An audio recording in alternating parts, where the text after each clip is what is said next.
امریکی صدر ٹرمپ مسلسل ایران کو حملوں کی دھمکیاں دے رہے ہیں اور اس کے ساتھ ساتھ ایران کے اندر اپنے مقاصد حاصل کرنے کے لیے مختلف آپشنز پر بھی غور کر رہے ہیں۔ ان آپشنز میں ایرانی قیادت کے خلاف ٹارگیٹڈ کارروائیاں اور ایران میں تھم جانے والے مظاہروں کو دوبارہ بھڑکانا شامل ہے تاکہ ایرانی حکومت کو مزید کمزور کر کے اپنے اہداف حاصل کیے جا سکیں۔ تاہم خطے میں امریکہ کے عرب اتحادی اس قسم کے حملوں کے حق میں نظر نہیں آ رہے۔ اسی سلسلے میں اعلیٰ اسرائیلی انٹیلیجنس حکام اور سعودی عرب کے وزیر دفاع اس وقت امریکہ میں موجود ہیں اور امریکی حکام سے مشاورت کر رہے ہیں۔ دوسری جانب ایرانی قیادت بھی خطے کے ممالک سے مسلسل رابطے میں ہے۔ اسی تناظر میں ایرانی صدر مسعود پزشکیان اور وزیر اعظم شہباز شریف کے درمیان بھی رابطہ ہوا ہے۔ ساری صورتحال میں کل ایک بار پھر امریکی صدر ٹرمپ نے ایران کو حملے کی دھمکی دیتے ہوئے کہا کہ اس وقت ہمارے بہت سے بڑے اور بہت طاقتور بحری جہاز ایران کی طرف بڑھ رہے ہیں اور یہ بہت اچھا ہوگا اگر ہم انہیں استعمال نہ کریں یا نہ کرنا پڑے۔ اس پوری صورتحال پر ایرانی حکام کی جانب سے مسلسل سخت رد عمل سامنے آ رہا ہے اور ان کا کہنا ہے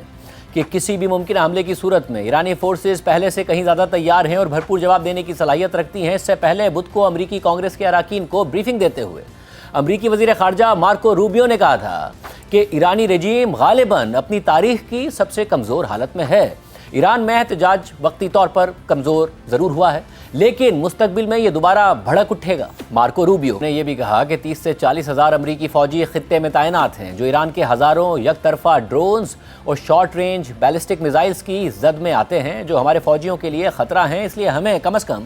اتنی فوجی طاقت خطے میں رکھنی ہی پڑتی ہے کہ اگر کسی مرحلے پر کسی وجہ سے ایرانی حکومت ہمارے فوجیوں پر حملہ کرنے کا فیصلہ کر لے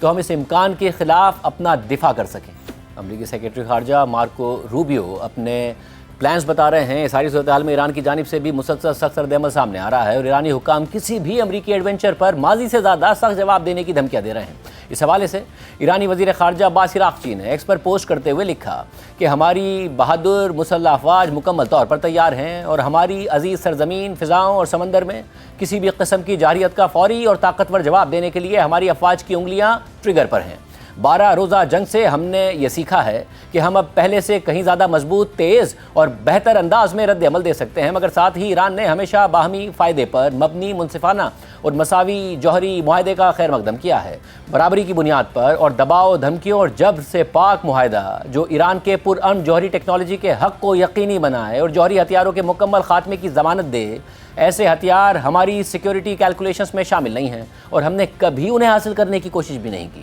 اس کے علاوہ ایران کے سپریم لیڈر آیت اللہ خامنائی کے سینئر مشیر علی شمخانی نے امریکہ کے کسی ممکنہ محدود حملے پر رد عمل دیتے ہوئے کہا کہ محدود حملہ ایک فریب ہے۔ امریکہ کی جانب سے کسی بھی جگہ سے اور کسی بھی سطح پر کی جانے والی ہر فوجی کارروائی کو مکمل جنگ کا آغاز سمجھا جائے گا اور اس کا جواب فوری، ہمگیر اور بے مثال ہوگا جس میں تل ابیب کے مرکز اور جارحیت کی حمایت کرنے والوں کو نشانہ بنایا جائے گا۔ ایران مسلسل امریکہ کو کسی بھی حملے کی صورت میں سخت رد عمل کی دھمکیاں دے رہا ہے لیکن صدر ٹرمپ اب بھی ایران کے اندر کارروائی کے حوالے سے کافی سنجیدہ دکھائی دے رہے ہیں اور یہ خبر سامنے آ رہی ہے کہ وہ ایران سے متعلق مختلف آپشنز پر غور کر رہے ہیں۔ اور کل امریکی صدر ٹرمپ کے سامنے امریکہ کے وزیر دفاع پیٹ ہیگسیٹ نے کہا کہ پینٹاگون اس بات کو یقینی بنا رہا ہے کہ ایران کے پاس معاہدہ کرنے کے لیے تمام آپشنز موجود ہوں اور امریکی فوج صدر ٹرمپ کے کسی بھی فیصلے پر عمل کرنے کے لیے تیار ہوگی۔ امریکی وزیر دفاع کے مطابق ایران سے معاہدے کے لیے تمام آپشنز کو یقینی بنایا جا رہا ہے۔